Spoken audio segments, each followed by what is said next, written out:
Hey guys, welcome to Reddit Brew. You know the drill. We're back at it again with the Reddit stories. So let's jump into it, shall we?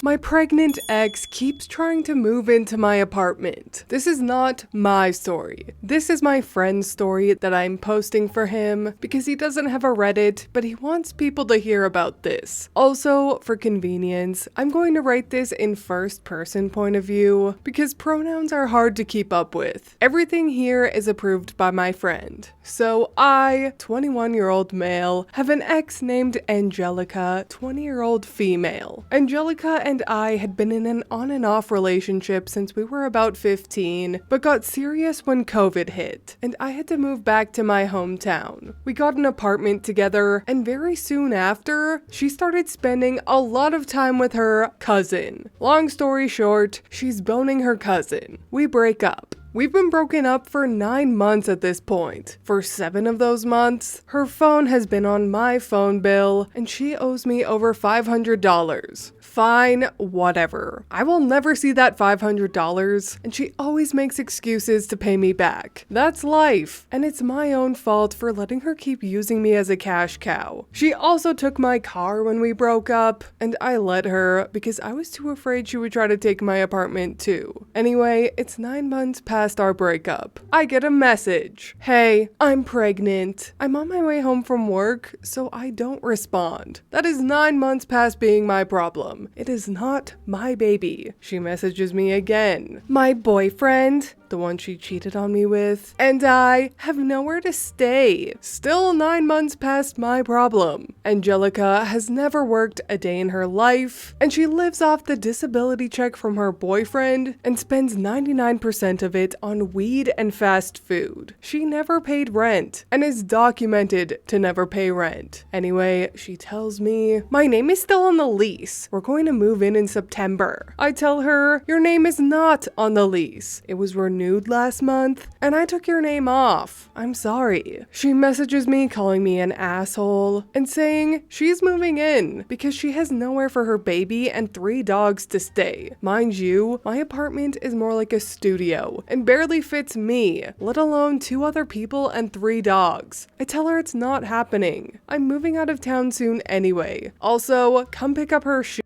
that she's left at my apartment for 9 months. She says no, and that if I throw it away, she's going to press charges. I tell her it doesn't matter, because when I move, I'm throwing it away. She later called my landlord and told him I was planning to move out. I got upset at this, and told her I ran the numbers on the car. It's still in my name. Get the car out of my name now, or I'm repossessing it. Or she can leave me the fuck alone. She started bawling on a call, asking how I could do this to her and her unborn child, and I was condemning her and her child to be homeless. She also still has a gun in my name, and I told her to give it back or I'm calling the cops. I'm really considering repossessing the car, since it was mine from the start and is still in my name. She doesn't deserve to get a free car handed to her. She needs to wake up. She keeps saying she needs a place to stay, and I'm ruining her and her baby's life. It's literally my apartment that she has never once paid rent on. I don't know how she thinks she's entitled to just live in my apartment with the guy she cheated on me with and 3 dogs. I hope the baby ends up okay. It's not its fault its mother is a spoiled brat. But I also hope being homeless and carless wakes her the fuck up. Tiny update. My friend said his ex is coming to pick her shit up tomorrow and return the gun. If he gets shot, I'll let you guys know, I guess. Update. Her and her boyfriend, fake cousin, came to his, my friend's, apartment, returned the gun and picked up her shit. Her boyfriend then proceeded to wave his own gun around and demand to be put back on the lease. Not how that works. My friend called the cops, and they booked it out of there before the cops arrived. I'm not sure about the rest. Alright, final update. Phone is not on the phone bill, her stuff is out of his apartment, his gun is returned, and the dog is in his possession. Still no car. He said it's not worth it at this point. My friend asked for no charges, so I doubt anything will happen. He said he's cutting her out of his life, no contact. I'm personally upset about the car, but there's nothing to do about it now.